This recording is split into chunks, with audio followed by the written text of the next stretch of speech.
Quero saudar você que me acompanha no Santo do Dia.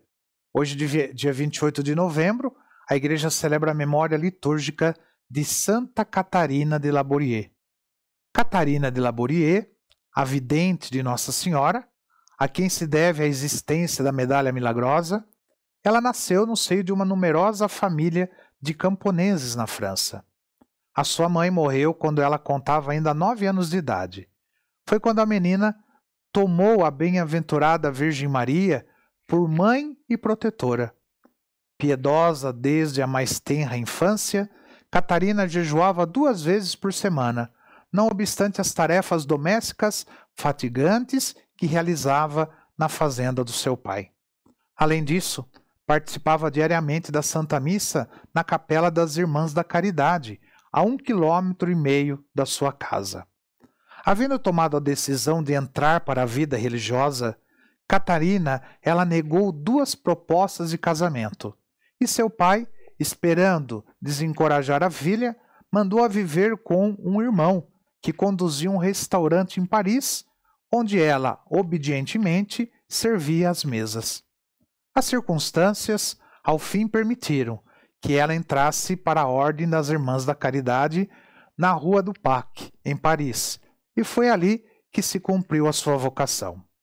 Como jovem postulante, ela costumava ver Nosso Senhor Jesus Cristo em frente ao Santíssimo Sacramento durante a missa.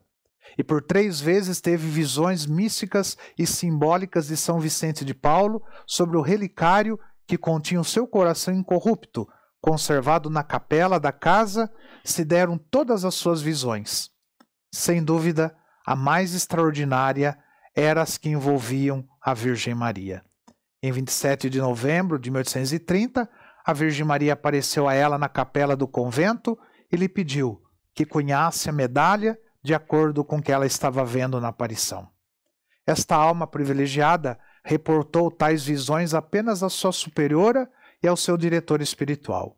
E muitas dificuldades tiveram de ser superadas antes de as medalhas serem cunhadas e distribuídas. Depois de sua profissão, Catarina foi mandada para um abrigo, onde passou os próximos 46 anos de sua vida, realizando os trabalhos mais servis e repugnantes em favor dos mais velhos e dos enfermos.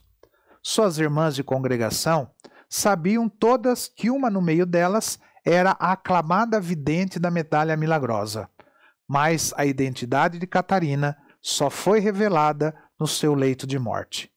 Tendo predito por várias vezes que não chegaria a ver o ano de 1877, a santa morreu em 31 de dezembro de 1876, aos 70 anos de idade. Observando as leis de Paris a respeito do enterro em jazigos particulares, seu venerável corpo foi posto dentro de um caixão triplo, em uma cripta na capela da Rua de Rowley, 77, onde ela permaneceu intocado por 56 anos. Logo em seguida, ao anúncio da sua beatificação, deu-se o costumeiro reconhecimento das relíquias. Em 21 de março de 1933, uma delegação de médicos e sacerdotes juntou-se na cripta para a exumação do seu corpo. O caixão externo de madeira tinha caído aos pedaços, mas o segundo caixão de chumbo encontrava-se bem preservado e não foi sem grande dificuldade que conseguiram retirá-lo do exato lugar onde ele fora colocado e no qual permanecera por mais de meio século. O caixão foi levado então a uma sala especialmente preparada para se examinar a relíquia. O agente funerário cortou a tampa do caixão, chumbado, e retirou-a, deixando assim entrever um caixão interno de madeira que também estava aberto. Quando o médico suspendeu o pano que cobria o corpo, seus restos foram encontrados perfeitamente intactos. E uma testemunha ocular descreveu assim: as mãos havia deslizado para o lado, mas estavam brancas em seu aspecto natural. O cordão do rosário havia apodrecido e as contas haviam se desprendido no caixão. A pele do rosto tinha aparência levemente estriada, mas estava inteira. Os olhos e a boca estavam fechados. O cirurgião da comunidade, Dr. Robert Dinder, que foi testemunha da exumação, ele deixou registrado o seguinte: ao abrir o caixão, deparamos com uma massa acinzentada, de serragem que havia tomado a forma do corpo.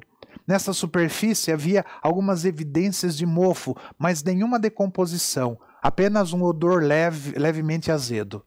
Depois de remover a serragem cuidadosamente com a mão, era possível ver o pano mortuário.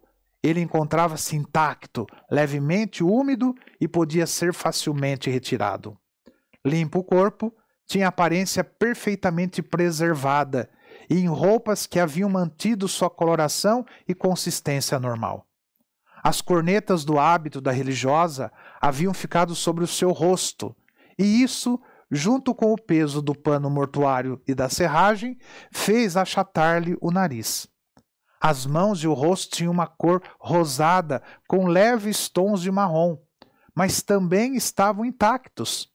2 dedos da mão esquerda estavam um pouco enegrecidos, mas nós percebemos de imediato que a cor escura se devia não à necrose do tecido, mas sim à tinta do hábito que havia passado para a mão do lado da rachadura do caixão de chumbo.